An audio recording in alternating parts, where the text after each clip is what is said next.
বর্ষায়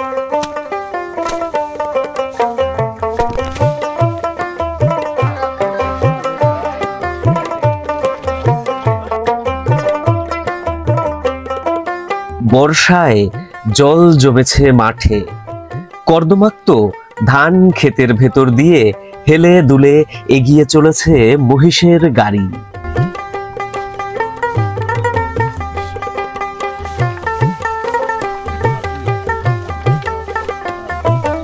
রেহার চরে আজ রোদ ঝলমলে জ্যৈষ্ঠের আকাশ, ব্রহ্মপুত্রের শীতল বুক ছুঁয়ে ভেসে আসছে প্রাণ জুড়ানো দক্ষিণা বাতাস। এমন দিনে গৃহস্থের কি ঘরে থাকার উপায় আছে, যেখানে এখনো মাঠে পড়ে আছে ধান, গবাদি পশুর জন্য বিচালি শুকিয়ে গাদা করতে বাকি রয়েছে অনেকের। তাই তো নারী পুরুষ নির্বিশেষে ব্যস্ত সময় কাটাচ্ছে সকলেই।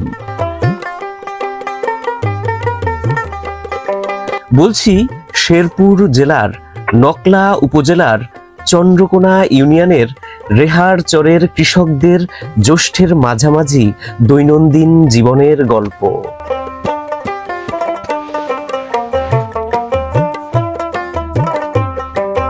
চরের জমি 3 ফসলি, তাই এখানে ধান পাকে জ্যৈষ্ঠের মাঝে এসে। এ সময় বৃষ্টি বাদলও যেন নিত্য নৈমিত্তিক ব্যাপার। গৃহস্থের ঘরবাড়ি থাকে অগোছালো, কিন্তু সুজলা সুফলা। তাই তো রোদ বৃষ্টি কর্দমাক্ত মেঠোপথ পাড়ি দিয়ে চলে এসেছি রেহার চরের মানুষের কর্মমুখর একটি দিনের সাক্ষী হতে, তুলে ধরতে জ্যৈষ্ঠ মাসের প্রকৃতি। সুপ্রিয় দর্শক, শেরপুর জেলার নকলা উপজেলার চন্দ্রকোনা ইউনিয়নের রেহার চর থেকে আপনাদেরকে স্বাগত জানাচ্ছি। তো দর্শক, আজকের আমাদের এই পর্বের ভিডিওতে আমরা আপনাদের সামনে তুলে ধরার চেষ্টা করব রেহার চরের বর্তমান যে কৃষকদের কর্মমুখর জীবন বৈচিত্র্য সেটা, আর তার পাশাপাশি আপনাদের সামনে তুলে ধরার চেষ্টা করব জ্যৈষ্ঠ মাসে চরের প্রকৃতি। তো চলুন দর্শক, আর কথা না বাড়িয়ে আজকের আমাদের এই পর্বের ভিডিওটা আমরা এখান থেকেই শুরু করছি।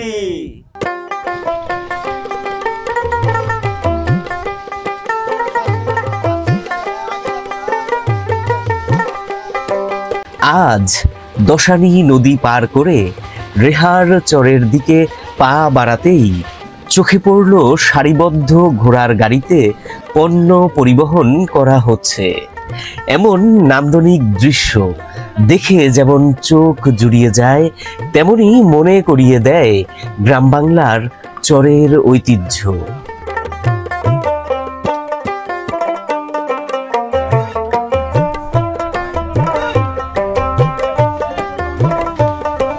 চরে যদিও মহিষের গাড়িতেও পণ্য পরিবহন করা হয়ে থাকে, কারণ চরের রাস্তা মাটির এবং তা অত্যন্ত ভঙ্গুর, বর্ষায় কাদা হয়ে যায়।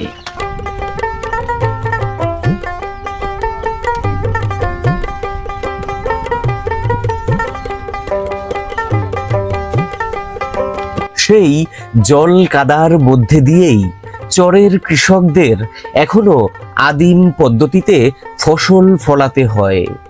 ঘোড়া কিংবা মহিষের গাড়িতে করে সেই ফসল করতে হয় বাজারিকরণ।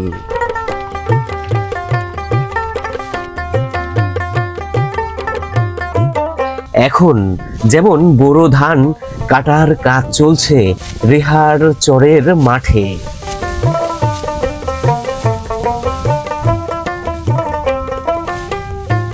লক্ষ্য করেছি প্রথমত এখানে কাস্তে দিয়ে কৃষক ধান কাটেন, তারপর কাটা অবস্থায় সেই ধান মাঠে কিছুটা শুকিয়ে নেন।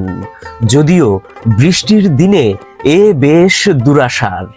তারপর সেই ধান গোছা করে বেঁধে ঝাড়তে নেওয়া হয়।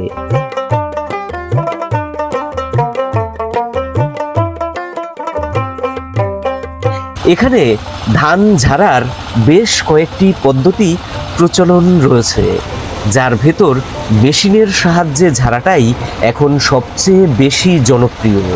দ্রুত কাজ হয় আর পরিশ্রমও অনেক কম।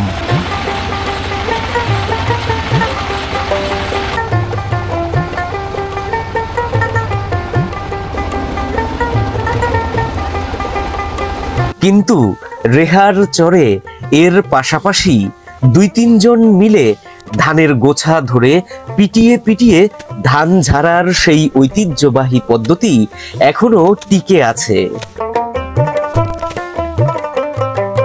হয়তো এভাবে ধান ঝাড়ার প্রচলন আর বেশি দিন থাকবে না, হারিয়ে যাবে বাংলার ঐতিহ্য থেকে একটি গুরুত্বপূর্ণ অধ্যায়। দর্শক, আমরা যখন রেহার চরে ঢুকলাম, মোটা দাগে এই যে গ্রামের যে রাস্তাটা, সেই রাস্তা দিয়ে চোখে পড়লো অজস্র ঘোড়ার গাড়ি। বর্তমানে কিন্তু এই মানে ধান, এই অঞ্চলে ধান কাটা হচ্ছে। চরে ধান একটু দেরিতে কাটা হয়। দেখুন মাঠের ভেতরে কিন্তু অ্যাকচুয়াল কাজ করছে অনেক কৃষকরা, আপনারা যদি দেখেন। তো এই ঘোড়ার গাড়ি দিয়ে তারা এখান থেকে ধান, আজকে চন্দ্রকোনা বাজার রয়েছে, সেই চন্দ্রকোনা বাজারে তারা নিয়ে যাচ্ছে। এই যে ও কিন্তু ওর এই ঘোড়াটা দিয়ে আপনার ধান টেনেছে এতক্ষণ। ঘোড়াটাকে যদি আপনাদেরকে দেখাই, দেখুন এই সময়টায় যেহেতু অনেক কাজ করতে হয় এই ঘোড়ার, তাই এর পিঠের দেখুন চামড়া একেবারে ছিলে গেছে, অনেক কষ্ট হয়। ওকে একটু দুপুরে খাবার দিয়েছে, আর এখন যারা কাজ করছে তারাও খাওয়া দাওয়া করবে, তাই না? তো এইটা হচ্ছে আপনার রেহারচর গ্রাম। আমাদের সামনে ছোট্ট একটা ব্রিজ, এই ব্রিজের ওপারেই মূলত এই রেহারচরের যে গ্রাম অঞ্চল। প্রিয় দর্শক, চরের রাস্তা মানে খুব একটা ভালো থাকে না, আপনারা জানেন যে চরের কিন্তু রাস্তাঘাট মাটির। আর এখন কিন্তু মোটামুটি ভালোই বৃষ্টি বাদল চলছে অনবরত, যেহেতু আজকে মানে আপনার বৃষ্টি নেই, যার কারণে কিন্তু মানে আপনার এই রাস্তাঘাটগুলো ভালো। আর এই রাস্তা দিয়ে যেহেতু ঘোড়ার গাড়ি নিয়ে যাওয়া হয়, তো এই রাস্তাগুলোকে কিন্তু আরও মানে একদম চলার অযোগ্য করে তোলে। আমরা যদি ওই সাইডের যে রাস্তাটা দিয়ে ধান নেওয়া হচ্ছে সেখানে যাই, তাহলে দেখতে পারবেন যে অ্যাকচুয়াল রাস্তার কিন্তু খুবই করুণ দশা। এই চরাঞ্চলের মানুষের এটা একটা মানে খুবই কষ্টের বিষয় যে তাদের রাস্তাঘাটগুলো খুবই খারাপ থাকে। আর এই দেখুন, যখন আমরা গ্রামের মধ্যে ঢুকছি, লক্ষ্য করছি এই যে খেয়ার ঠেয়ার এগুলো জ্বালানি হিসেবে শুকানো হচ্ছে। অনেকেই তার বাড়ির ছোট্ট উঠোনের মধ্যে ধান শুকাচ্ছে, কেউ কেউ। এই সময় টোটালটাই মানুষের যে বর্তমান মানে জীবন, সেটা কর্মব্যস্ততার মধ্যে দিয়েই কাটছে। কারণ যে কোনো মুহূর্তে বৃষ্টি আসতে পারে, আর যে কোনো মুহূর্তে বৃষ্টি আসলেই কিন্তু এখন গৃহস্থদের ধানটা শুকাতে অনেক সমস্যা হয়ে যায়।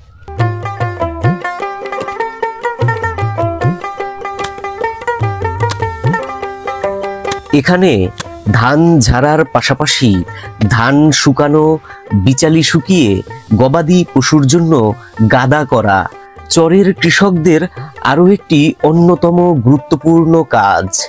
কেননা চরের কৃষকরা গবাদি পশু পালন করেন, এটা তাদের অর্থনীতির আরও একটি গুরুত্বপূর্ণ অংশ। এটাই দর্শক আপনার রেহার চর, মানে এইখানে হচ্ছে আপনার জনবসতি রয়েছে, কিন্তু এইটা মানে পূর্ণাঙ্গ রেহার চর না। এর পাশাপাশি এই চরের আরও একটা পার্ট রয়েছে, যেটা ওপাশে আমরা যদি যাওয়ার সুযোগ পাই আপনাদেরকে দেখাবো। তো এখন এই যে দেখুন, এখানে গৃহস্থরা মানে আপনার ধান শুকাচ্ছে, গবাদি পশুগুলো গরমে একটু বিশ্রাম নিচ্ছে, হাঁস মুরগি। চরের মানে আপনার গরু ছাগল হাঁস মুরগি সব কিছু নিয়েই জীবন। আর এই দেখুন মানে কি অপূর্ব সুন্দর করে সাজানো রয়েছে খের, এগুলো সব গরুর জন্য রাখা হয়েছে। আলী ভাই খুব ভালো জানে যে এর কতটুকু গুরুত্ব। নাকি গুরুত্ব ভাই, গরু পাললে খের বনের দরকার প্রচুর। মানে মানুষ খেতে পাক আর না পাক, গবাদি পশুগুলো মানে খেতে যেতে পায়, এটা নিয়ে চিন্তা সবসময় করতে হয়, তাই না? আর আমরা দেখছি সামনে এই যে একজন বাজারে নিয়ে যাওয়ার জন্য একটি ঘোড়ার গাড়িতে ধান তুলছে। দেখুন এখন কিন্তু সবার বাড়িতেই আপনি এরকম খের বিচালি যেটা, সেটা কিন্তু পাবেন। এই দেখুন আজকে চন্দ্রকোনা বাজার, তো সেই বাজারে নিয়ে যাওয়ার জন্য এই যে ঘোড়ায় কিন্তু মানে যে ধান তুলছে। এই ঘোড়াটার কিন্তু চেহারা স্বাস্থ্য খুব একটা ভালো না, যেগুলো মাঠের থেকে প্রচুর পরিশ্রম করে না, আবার যেগুলো মনে করেন মাঠের থেকে ধান টানে, ওদের চেহারা আবার এটার চাইতে একটু ভালো, কারণ কি ওগুলোকে একটু মানে হৃষ্টপুষ্ট হিসেবেই রাখে, নাহলে ওদের শ্রমটা অনেক বেশি। আর এটা তো যেহেতু আপনার এই ধানটা শুধু নিয়ে যাবে, যার কারণে এটা একটু দুর্বল হলেও মানে অসুবিধা নাই। তারপরও ই করতেছে, যে দেখেন গরমের মধ্যে কিন্তু হাঁপাইতেছে। পানির ভিতর দিয়ে নিয়ে আইছে নাকি ভাই এটা? ওইদিকে তোমার ক্ষেতের ভিতর সমান প্যাক, ওই প্যাকের ভিতর দিয়ে ধান টান আনা লাগে, তাই তো? এই জন্য দর্শক দেখুন এইটার কিন্তু মানে আপনার এই যে প্রায় মাজা পর্যন্ত ভেজা। তো এই অবস্থা চরে দর্শক, বৃষ্টি হওয়ার জন্য প্যাক হয়ে গেছে। আমরা কতদূর সামনে এগোতে পারবো জানি না। চরের ভেতর থেকে আকাশটাকে দেখুন, এখন কিন্তু একদম মানে আপনার স্বচ্ছ আকাশ আর সাদা মেঘ ভেসে বেড়াচ্ছে, মানে যেন শরতের নীল আকাশ। কিন্তু এখন শরৎকাল না, শরৎকাল আসবে সামনে। তো এইখান থেকে যেতে যেতে আমরা সামনে একটা ছোট্ট চায়ের দোকানের মতো পাচ্ছি। এখানে চা পাওয়া যায় কিনা দেখি, যদি চা না পাওয়া যায় একটু পানি অন্তত খাবো, কারণ এখন কিন্তু অত্যাধিক গরম। দর্শক, চরের ভেতরের এই দোকানটা আসলে রিপেয়ার করতেছে সম্ভবত, ভাইরা কাজ করতে দেখতে পাচ্ছি। চা নেই, তাই না? চা নেই, কিন্তু আমরা একটু পানি খাবো, কারণ চরের ভেতরে আসতে যে পরিমাণে রোদ আর যে গরম। এই যে আমাদের এক খালা, প্রবীণ খালা, সে আমাদের জন্য গ্লাস এনে দিচ্ছে। আর ঘর বাড়িগুলো দেখুন এখানে। বাড়ির দর্শক মানে আপনার যে ভিডিটা, সেটা কিন্তু তুলনামূলকভাবে এখানে অনেক উঁচু, বা সম্ভবত এই যে জায়গাটা, এই যে দেখুন আপনাদেরকে যদি দেখাই, দেখুন এই যে বেশ খানিকটা উঁচু, কিন্তু এই মানে উঁচুতে কিন্তু এই ঘর বাড়িগুলো নির্মাণ করা হয়েছে। আর এখান থেকে কিন্তু বেশ খানিকটা ঢালু। এর কারণটা কি, এখানে কি পানি আসে কিনা সেটা একটু শুনবো ওই খালার কাছ থেকে। খালা, বাড়ি ঘরগুলো তো দেখি অনেক উঁচা উঁচা করছেন, পানি ওঠে? ও, এটা কি আপনার ওই ব্রহ্মপুত্র নদের পানি আসে, ব্রহ্মপুত্রের পানি আসে, যার জন্য আপনারা এই এত উঁচা করে ঘর বানাইছেন যাতে বাড়ি ঘরগুলো না ডুবে? তাহলে এই রাস্তাঘাট ডুবে যায়?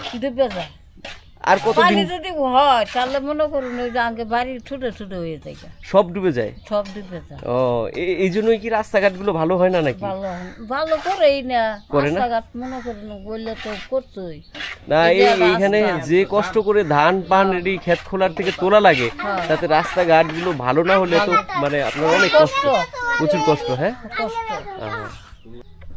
প্রিয় দর্শক, যখন এখানে পানি আসে মূলত এই জায়গাগুলো একেবারেই ডুবে যায়, মানে এই রেহার চরের, যার কারণে দেখুন বাড়ি ঘরগুলো উঁচু। এখানে এই যে গাছপালার যে শেকড়গুলো সেগুলো বেরিয়ে গেছে। আর এই যে এখানে এখন মানে আপনার দেখুন এই সাইডে যদি আমরা লক্ষ্য করি, বেগুনের গাছ লাগানো হয়েছে।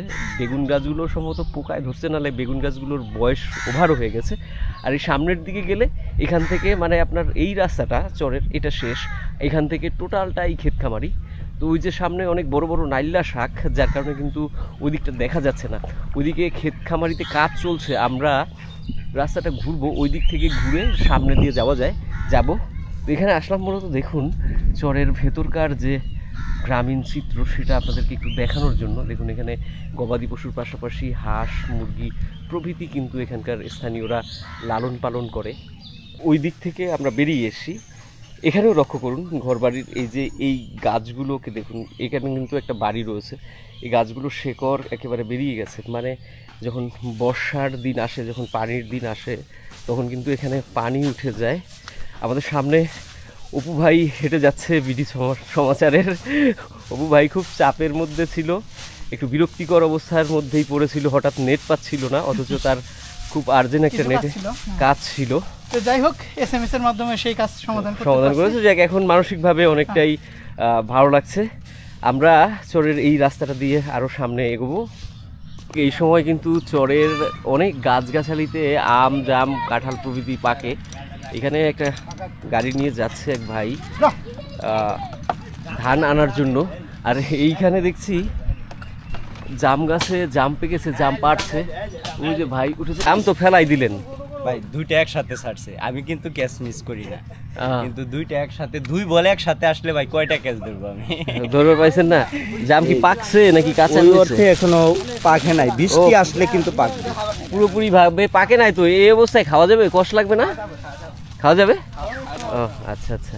দর্শক দেখুন আপনারা মানে দেখলেই বুঝতে পারবেন যে চরের বর্তমান যে চিত্র, বৃষ্টির পানিতে একেবারে মানে মাঠ ঘাট একেবারে নষ্ট হয়ে গেছে। আর তার মধ্যে দিয়েই এবছর ধান তুলছে কৃষকরা, এবং মানে কি মানবেতর একটা জীবন বলা যেতে পারে। মহিষের গাড়ি, ঘোড়ার গাড়ি, সেইগুলোকে নিয়ে কিন্তু এই ক্ষেত থেকে ধান তুলে আনতে হচ্ছে কৃষকদের। এই এক চাচা দেখতে পাচ্ছি। চাচা, আপনার ধান তোলা হয়ে গেছে নাকি সব? ওই উঠতে আছে, সবে উঠতেছে। তো কি এমনি কোনো মানে ধান ক্ষতি টতি হয়েছে না তো? নষ্ট টষ্ট হয়েছে না? না, এবার ক্ষতি হয় নাই, কিন্তু তুলতে কষ্ট হচ্ছে, ঘরে তুলতে কষ্ট হচ্ছে মানে বৃষ্টির পানির কারণে। বৃষ্টির পানি এইরকম কি আপনাদেরকে প্রতি বছরই বৃষ্টির মধ্যে না, না, প্রতি বছর হয় না, হঠাৎ করে এইবারটা এই সমস্যাটা বেশি হয়েছে? সমস্যা এবার বেশি। এরকম কাদার মধ্যে থেকে, আপনার প্যাকের মধ্যে থেকে আসলে ধান তোলাটা যে কতটা কঠিন, এই যে ভাইরা তুলছে তারাই বুঝতে পারছে। ভাই, বিশাল কষ্ট ভাই, বিশাল কষ্ট না ভাই?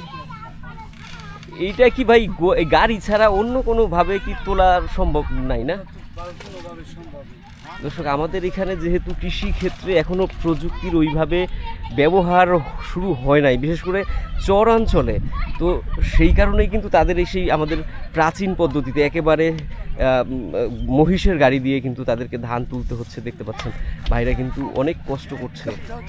শুধু দর্শক মানুষেরই নয়, তার পাশাপাশি এই মহিষেরও দেখুন কতটা শ্রম দিতে হচ্ছে এই চর থেকে বর্তমানে ফসল ঘরে তুলতে।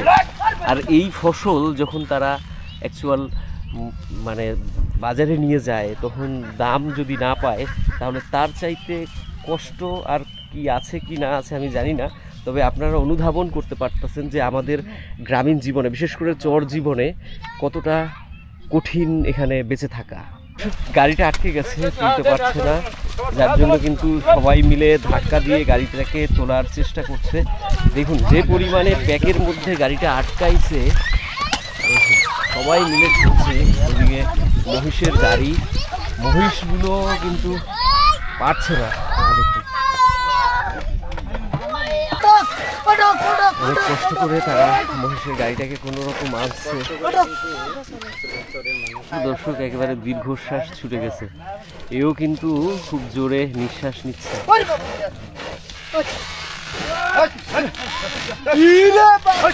আজকে দর্শক প্রচুর পরিমাণে গরম, সবারই কষ্ট হচ্ছে, মানুষেরও এবং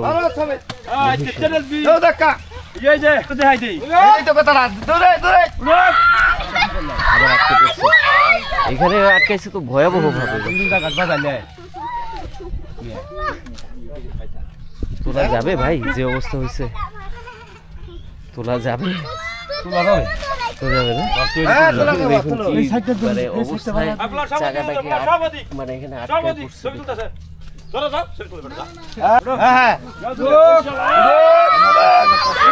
পড়ছে। অনেক কষ্ট করে তারা তুললো এই গাড়িটাকে দর্শক এখান থেকে।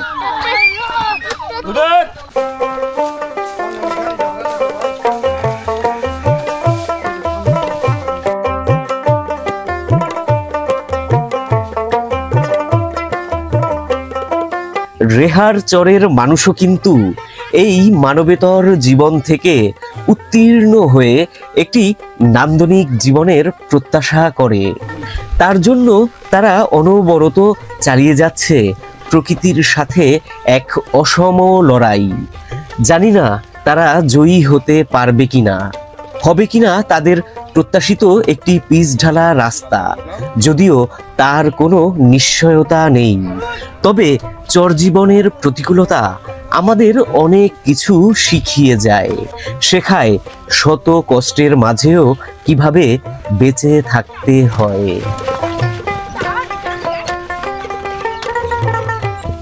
ভাই, বর্তমানে ধানের দাম কেমন আছে?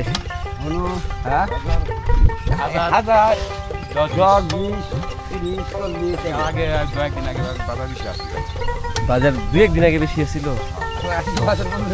আজকে আবার বাজার 50-এর থেকে নামে পড়ছে, এখন 20-10-এ আইছে। তাও মোটামুটি এবছর দাম একবারে খারাপ না, হ্যাঁ ভালো। দর্শক, এই ছিল আজকের পর্ব। আমরা চেষ্টা করলাম আপনাদেরকে জ্যৈষ্ঠ মাসে এই রেহার চরের মানুষের যে জীবন বৈচিত্র্য সেটা কেমন তা তুলে ধরার। তো আর তার পাশাপাশি দর্শক, উপরি পাওনা হিসেবেই বলা যেতে পারে, কারণ প্রকৃতির দৃশ্য কিংবা প্রকৃতির যে রূপ বৈচিত্র্য যেটা সবসময় পরিবর্তিত হতে থাকে, সেটা অ্যাকচুয়াল আমাদের হাতের মধ্যে থাকে না।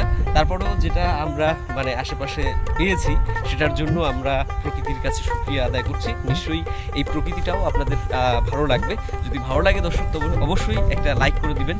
আর লাইক করার পাশাপাশি দর্শক কমেন্টস করে জানাবেন। আপনারা কমেন্টস করলে আমরা অনেক অনুপ্রাণিত হই। আর যদি সাবস্ক্রাইব করে না থাকেন দর্শক, চ্যানেলটিকে সাবস্ক্রাইব করে আমাদের পাশে থাকবেন। ভালো থাকবেন, সুস্থ থাকবেন। আজকের মতো বিদায় নিলাম, শুভকামনা রইল।